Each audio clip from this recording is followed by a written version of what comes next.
Estimates of how many more terrorist cells there are vary wildly, DeMarco. What's becoming increasingly clear, however, is that ISIS has spun a web far more complex than anyone imagined.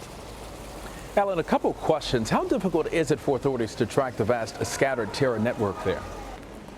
It's very difficult because they obviously don't talk to people. They've got good forgers. Quite a few of them have been caught traveling with false IDs.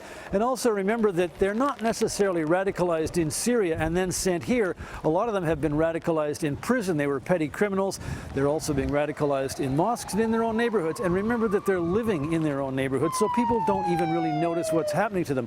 Almost every one of these characters that's blown himself up here or has been caught for a terrorist act, the people that knew them best all insist we didn't know. There was no clue. They kept it hidden.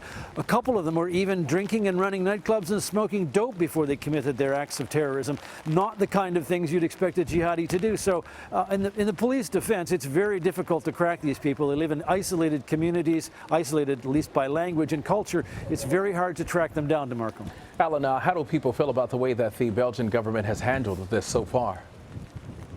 Well, the Belgians are coming under increasing criticism, not least because they've missed a couple of very obvious things. The two bombers here, for example, the suicide bombers who hit the Brussels airport and the subway, one of them was on a terrorist watch list and the other one had been deported by the Turks because he was trying to get into Syria. They weren't picked up on, and when the prosecutor was questioned about it, he said, well, they hadn't done anything, so we didn't keep watching them. So they've dropped quite a few stitches, and there's criticism that the police departments, agencies, security agencies aren't talking to each other.